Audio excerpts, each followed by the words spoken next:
Hey, how are you? So, Andy Burnham was speaking at an investment summit in Leeds today. Sky News was showing this video. He says, "A vote for me will be a vote to change Labour." So, let's hear what he's got to say. There might be an ad at some point near the end of this, so I apologise in advance for that. It can happen. It is possible. But only with big changes now to the way this country is run. And that's what I want to talk about today. As you've probably worked out, I think you know where I'm going now, don't you? Makerfield is no ordinary by-election. I'm getting plenty of advice about what I should do. The main piece being, for God's sake, get some new running shorts. If you've got any, Brendan, send them my way. Hopefully not used. I believe the by-election is very necessary. In my view, the time has come for a much bigger debate about how politics needs to change if it is to work properly for the north of England, because it doesn't. It doesn't. And this is what we've got to focus on. People are losing faith in politics. More than anything, that's what people's votes were saying on Thursday, the 7th of May. They deserve a bigger response than politicians have given them before. And that's what I intend to provide in this by-election like no other. My core argument is this. Britain, if you look at the last 50 years, Britain has been on the wrong path. 40 years. 40 years on the wrong path. A path that has damaged communities across the north. The deindustrialisation of the 1980s was devastating for places across Makerfield, like Ashton in Makerfield, Orrell, Winstanley, Hindley, Plattbridge. But you know, you could reel off the same place names, couldn't you, in your communities? You know exactly what I am talking about. The draining away of economic, social and political power from these places, left adrift. That's what happened. But that deindustrialisation was then compounded by deregulation, privatisation in the 90s, and austerity in the 2010s. It all adds up to 40 years of neoliberalism that have not been kind to the north of England. 40 years of trickle-down economics that did not, in the end, trickle down very much at all to Plattbridge or Hindley. In fact, that system has siphoned wealth out of those places and into the hands of people for whom life was already very good. It created an economy that didn't work for most working people. It led to the loss of good jobs, the decline of our high streets and the neglect of our towns. It led to people paying over the odds for the daily basics: energy, housing, water, transport. And in the 2000s, and particularly in the 2010s, our councils across the north of England were stripped of the resource and power to do anything about it. They just don't have the agency that they should have to protect people from these changes. And that's the broken state of local government in England that we see right now, but is particularly felt in councils across the north. You know the truth of what I'm saying. It's left us in a very bad state. If politics can't fix something as simple as a pothole, you've got a very big problem. Why should people have faith in the ability of politics to do anything if it can't do something as simple as that? My view is that Brexit has been damaging, but I also believe the last thing we should do right now is rerun those arguments. Britain will be stuck in a permanent rut if we're just constantly arguing and people are pulling away from each other. It is time, surely, isn't it, to bring people back together, to focus on what we've got in common, to get the growth coming to all places so it's felt there. That is what we need in this moment. And it's really important that whatever comes out of this by-election, there's a more kind of unifying feeling about the change that we need to work towards. I'm not proposing that the UK considers rejoining the EU. I respect the decision that was made at the referendum. Most people want and it's going to undermine everything I've said about strengthening democracy if we don't respect that vote. If we are to unify communities and the country, it means focusing on the big economic challenges we have, the structural problems that I've been talking about before, the fact that we gave away so many of the levers of economic power when we deregulated and privatised. That is a problem. You know, we don't have control of the basics and the cost of them, and therefore we don't have control of public spending. If local authorities are facing the cost of temporary accommodation and the benefit system is chasing rents in the private rented sector, as we are right now, how can we control our costs as a country? It is about getting a fundamental grip on those things, and that's the main thing that matters. We need a relentless domestic focus in this period. Let's fix our own country. Let's get it working again. Let's get it back to where people want it to be. I sense a real yearning out there that people feel, why aren't we where we should be? Why aren't things just working as they should?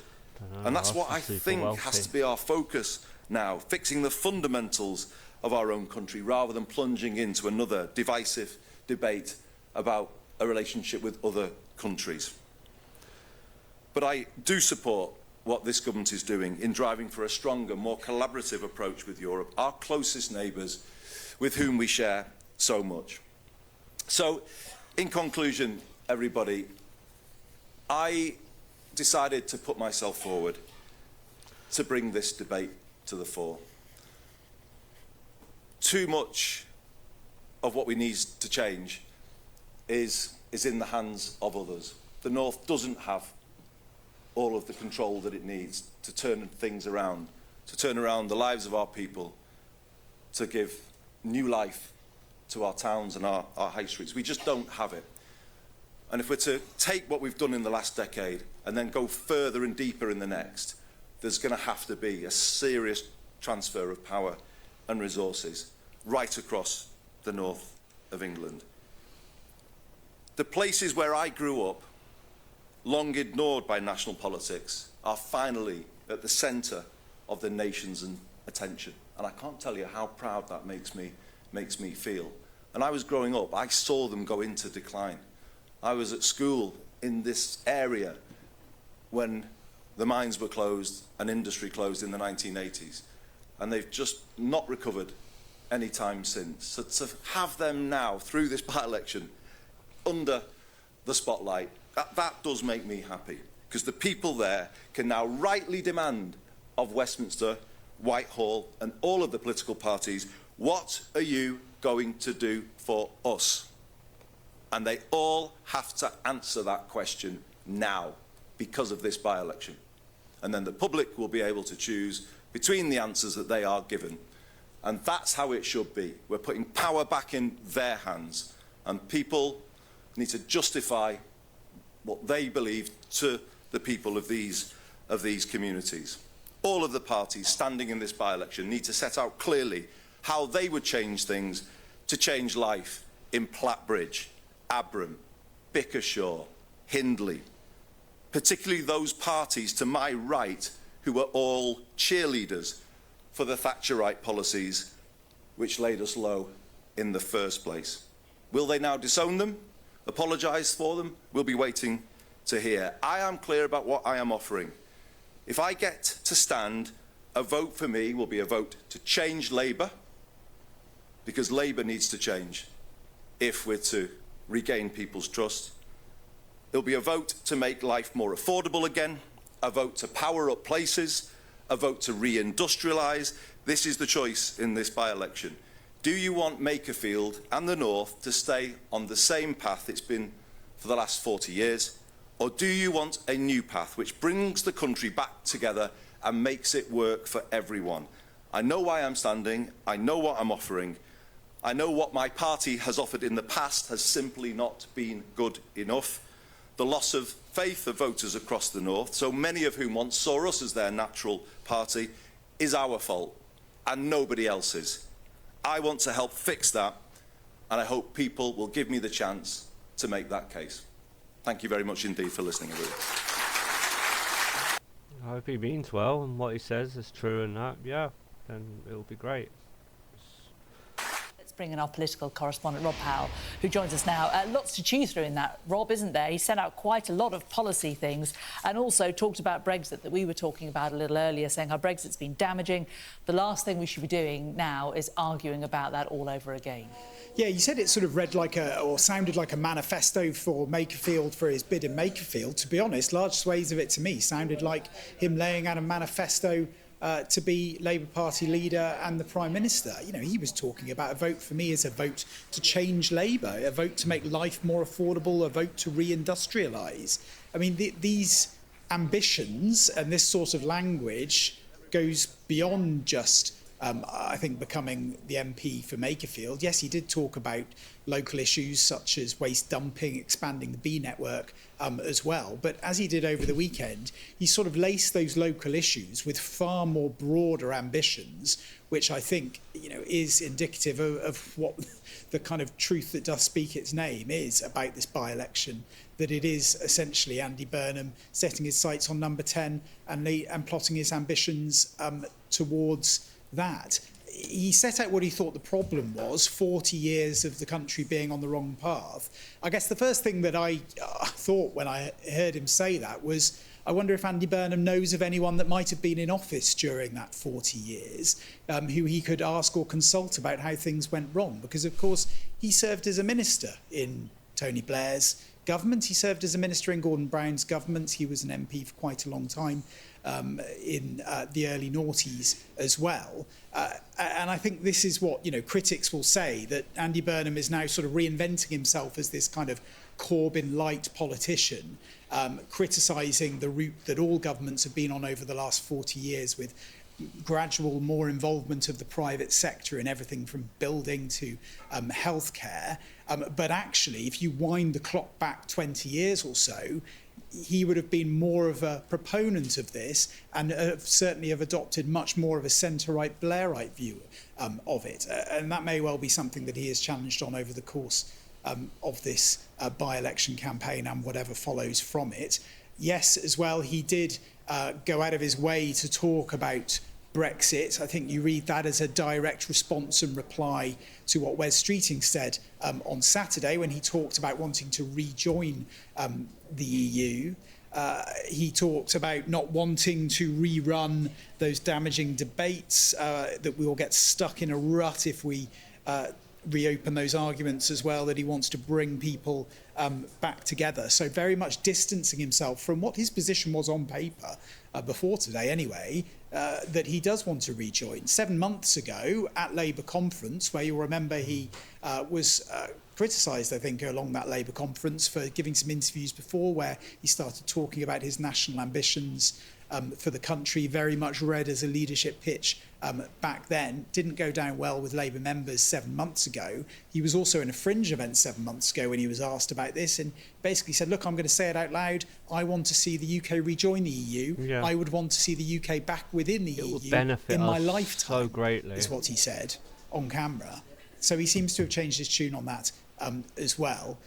Look, this was clearly a pitch, a by-election pitch, a pitch for the candidacy of Makerfield and a pitch to being made the MP of Makerfield, but clearly it goes broader than that as well. And I don't think you can listen to Andy Burnham talking about these sort of quite broad ambitions that he has without concluding that his overall political aim goes a little bit further up than just Makerfield. Yeah, there you go. I agree, yeah. Us rejoining the EU would be greatly beneficial to this country in every single way. But we'll just have to wait and see. There's going to be more to come from Andy Burnham, obviously, and Keir Starmer's yet to give a speech about this, so that'll probably be tomorrow, maybe. Prime Minister's questions, that should be interesting as well. So yeah, we'll see what happens. But yeah, thank you for watching. Hit that like and subscribe. Until next time, take care.